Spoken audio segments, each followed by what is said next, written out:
এটা ভাই ফার্স্টে আপনি আমার খাওয়ানে এত খোটা দিলেন কি জন্য? হ্যাঁ, আমি আপনার টাকায় না খাই।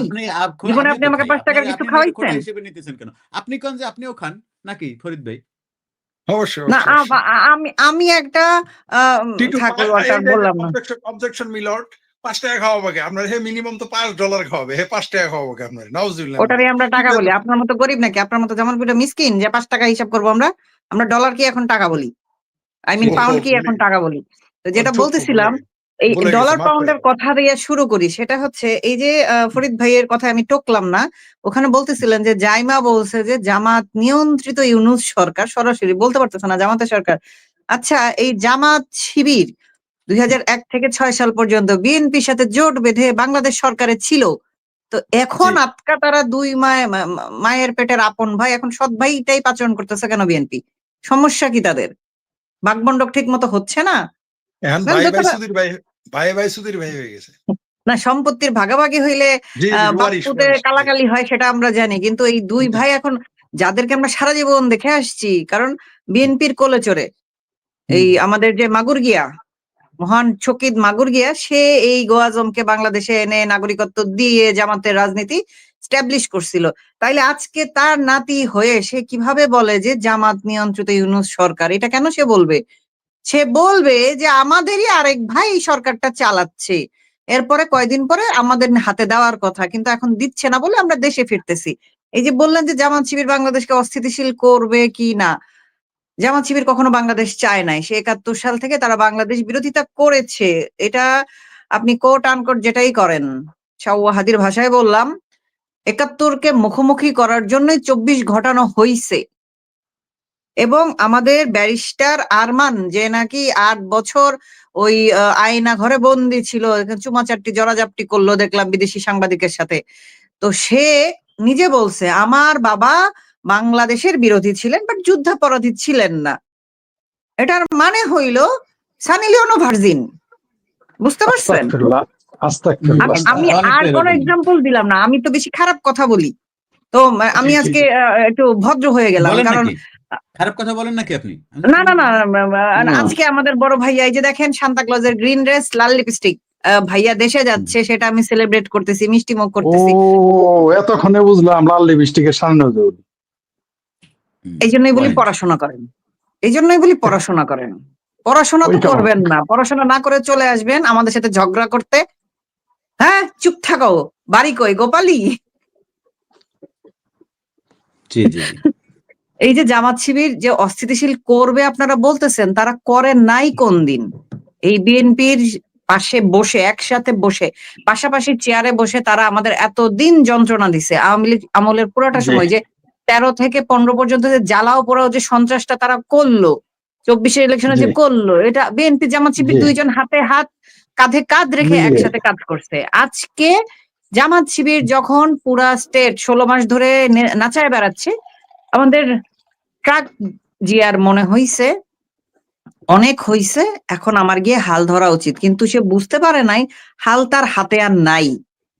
নাই বলে সে যখনই দেশে আসার প্ল্যান করছে, তখনই আমরা দেখলাম কি আমাদের বাংলাদেশের পলিটিক্যাল কালচারে মিনিমাম কোনো ভ্যালু অ্যাড করে না, এরকম একটা ক্যারেক্টার ক্রিয়েট করা হইলো কয়েক মাস ধরে মিডিয়াকে দিয়ে টাকা পয়সা খাওয়াইয়ে। সেই আমাদের বিপ্লবী শাওয়াহাদিকে, সরি আমি ওনাকে আর কোনো ভালো নাম দিতে পারতেছি না, আপনারা মাইন্ড করলে করতে পারেন, আমার কিছু করার নাই, বাট সে এই ওয়ার্ড দিয়ে বিখ্যাত হয়েছে, আমি তাকে এই নামটাই দিব। তো সেই হাদিকে এবং খরচ করা হইলো উপযুক্ত সময়ে, যে ফরিদ ভাই বললেন যে ঝিকে মেরে বউকে শিখাইলো। আমাদের ট্রাক ভাইয়া যখনই বলছে যে আমি আসবো, হাওয়া বাতাসে ধরেন পাবলিক অ্যানাউন্স করার আগে তো ভেতরে ভেতরে অনেক ধরনের মিটিং হয়, সে যখনই এই ইন্টারনাল মিটিং এ কথাটা তুললো, তারপর পরে কিন্তু আমাদের হাদি টসকে গেল, মানে তাকে টসায় দেওয়া হইলো। কেন? এই প্ল্যানটা কিন্তু ছিল না। আপনারা খেয়াল করছেন কিনা জানি না, আমিও এত বেশি খেয়াল করি না, বাট মরার পরে যেটা ২-২-৪ মেলে এলাম, লাস্ট কয়েক মাস যাবত, মাস ২ যাবত, বেশি না, জাস্ট এই অক্টোবর নভেম্বরে ২ মাস যাবত আমাদের হাদি সারাক্ষণ বলতেছিল আমার যেন মাথায় গুলি লেগে মরণ হয়, আমি যেন মিছিলে সবার সামনে থাকি, মিছিলে মাথায় গুলি খেয়ে মরি, আমার যেন মানে হোয়াই গুলি, আমাকে একটু বোঝান তো হোয়াই গুলি। তাহলে আপনি বলতে চাচ্ছেন আপনি বলতে চাচ্ছেন যে সেটা আবু সাইদ কেস মানে সে হাতে আত্মঘাতী ছিল, আগেই এটা পরিকল্পনা হয়ে করে সেটা মনে হয়। ডেফিনেটলি, কারণ এটা জামাতের স্ট্র্যাটেজি। জামাত কোনোদিন লাশের রাজনীতি ছাড়া রাজনীতি করে না, এটা আপনার মনে রাখতে হবে। সেই জি, 16ই জি। জুলাই যখন আবু সাইদকে একদম মুগ্ধ করে দেওয়া হইলো, সেটা জামাতের হুম। স্ট্র্যাটেজি ছিল। আমরা প্রত্যেকটা অ্যাঙ্গেল থেকে ক্লিয়ার ফুটেজ দেখছি আবু সাইদের, কিন্তু এত সুন্দর শান্তিপূর্ণ নিরাপত্তা ব্যবস্থার মধ্যে আমাদের জাইঙ্গালুম না লেজে গোবরা জাহাঙ্গীর টিটো ভাইয়ের, সে এত সুন্দর নিরাপদ দেশ রাখছে, নিরাপদ শহর, সেইখানে আমরা একটা ক্লিয়ার ফুটেজ পাইলাম না আমাদের মহান কীর্তিমান নেতা হাদির গুলি খাওয়ার। ভাবা যায়? অথচ আন্দোলনের মুহুর্মুহু ঘটনার সময় আমরা কিন্তু নানান অ্যাঙ্গেল থেকে আবু সাইদের জি, চাগাইয়া দাঁড়ায় থাকার নানান ভিডিও আমরা পাইছি। জি। এখন কেন পাইলাম না?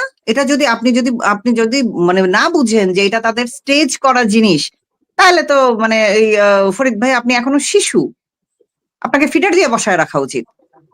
তারা এই কাজটা করছে, অবশ্যই। করে তারা দেখেন নানান ভাবে দোষ চাপাইতে চাইছে ইন্ডিয়ার ওপর, যাতে ইন্ডিয়ার ওপর একটা খোঁচাখুচি আপনি দেখেন কন্টিনিউয়াসলি ইন্ডিয়ান হাই কমিশনার এগেনস্টে গেছে, ইন্ডিয়ান হাই কমিশনারের বাসায় ঢিল মারছে চিটাগাঙে, যেটা জেনেভা কনভেনশনের বিরোধী।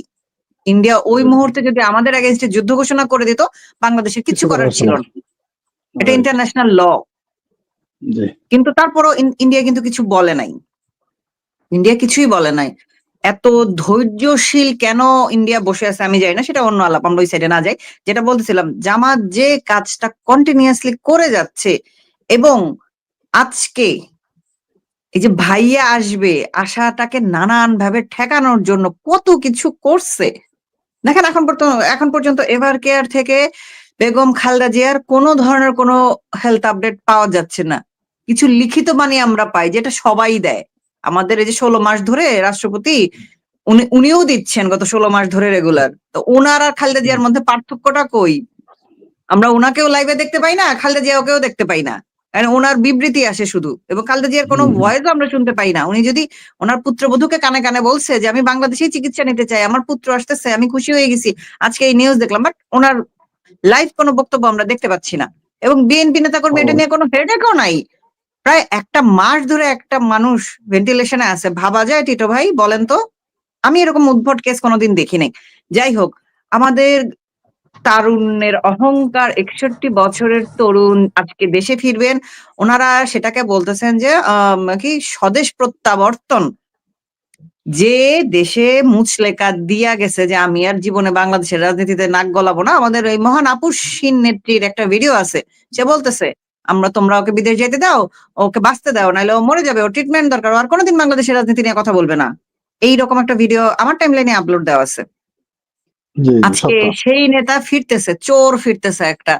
সেই চোরকে ওয়েলকাম জানাইতেছে কে? আমাদের প্রথম আলো, আমাদের ডেইলি স্টার, প্রথম আলোর মতি ভাই। সে বলতেছে যে তারেক রহমান ফিরে আসলে আমরা গণতন্ত্র ফিরে পাবো, স্বাধীনভাবে কথা বলতে পারবো। না, আজকে আমরা যে তাকে মিস্টার 10% বলি, টিটো ভাই ক্লোজ করেন, আমাকে সিঙ্গেল দিয়েছেন, আজকে যে আমরা তাকে 10% বলি, সেই 10% নামটা স্ট্যাবলিশ করার পিছনে আমাদের পিয়ালু আর মতি ভাইয়ের অবদান অনস্বীকার্য। গত 16 মাস ধরে নানান জায়গায় মব ক্রিয়েট করে আওয়ামী লীগ নেতা কর্মী সমর্থক, নেতা কর্মী বাদই দিলাম, যারা সিম্পলি ভোটার, আওয়ামী লীগ ছাড়া কোনোদিন ভোট দেয় না, তাদেরকে যখন মারা হয়েছে কারো একটা বালও লড়ে নাই।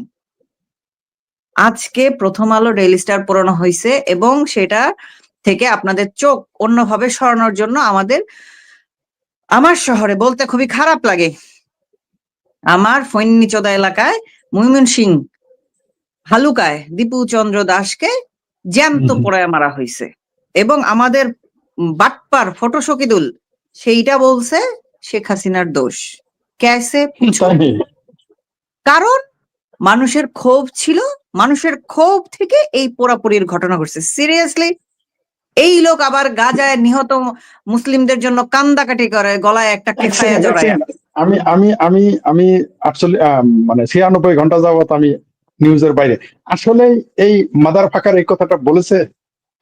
শুধু বলে নাই ফরিদ ভাই, বিশাল একটা ইংলিশে পোস্ট দিছে। ইংলিশে যেহেতু লিখছে, ঠিকই তো লিখছে, এই দোষ শেখ হাসিনার। এবং সে যে গাছে আপনি দীপুকে বলেন পোড়ায়, ইংলিশে লিখছে, ঠিকই লিখছে, আর আমি যখন ইংলিশে পোস্ট দিই তখন নিচে মন্তব্য করে খানকির বাচ্চা, শুয়োরের বাচ্চা, তুই এখানে ইংরেজি লেখছস কে? আমরা যাতে পড়তে না পারি? লজ্জাও নাই, মানে চিন্তা করা যায়। ইনবক্সে লিখে আইসে আমারে, শুয়োরের বাচ্চা আর আমি ইংরেজিতে একটা প্রশ্ন দিবি না। আমি এই জন্যই বললাম ভাই, যেহেতু বাটপার চোখে তুলে ইংলিশে লিখছে, তার মানে হচ্ছে সে ঠিকই লিখছে। দীপু চন্দ্র দাসের মতো ও মাইনরদের পোড়ানোর ঘটনা, এটা শেখ হাসিনার উপর ক্ষোভ থেকে মুসলিমরা পোড়াচ্ছে, এবং এটা ইউনূস সরকারের সমর্থন যারা দেয় তারাই করতেছে। আপনি ভাবেন, এই লোক আবার নাকি মানবতার গান গায়। এরা প্রথম আলোতে আটকায় গেছিল, যেদিন আগুন দিছে ডেইলি প্রথম আলোতে ডেইলি আটকায় স্টারে। গেছিল। ও আচ্ছা, সে সরি, সে মানে আটকাইছিল দুইটাতেই তো ডেইলি আগুন স্টারে। দিছে। আচ্ছা, সে হ্যাঁ, সে দুইটাতেই তো আটকাইছিল আগুন ডেইলি দিছে। স্টারে। আপনি বিশ্বাস করেন, আমি কিন্তু মানে এই দৃক শহীদুল, ফটোগ্রাফার শহীদুল, চিঙ্কুবাম শহীদুল যে এত বড় বদমাইশ, মানে এটা আমারও কল্পনার বাইরে ছিল। ধন্যবাদ তথ্যটা দেওয়ার জন্য। না, আপনি লাইভ শেষ করে একটু ঘোরাফেরা করলে আপনার মনে করেন রাতে আর ঘুম আসবে না, আপনার মাথা চুলগুলো টিং হয়ে খাড়ায় থাকবে। এই পোস্টে দিছে যে এটা শেখ হাসিনার ওপর ক্ষোভের বশবর্তী হয়ে মানুষজন করতেছে। এটা তেমন কোনো বড় ঘটনা না, ইউনূসের সমর্থকরা এগুলা ঘটাচ্ছে, এরকম হইতেই পারে।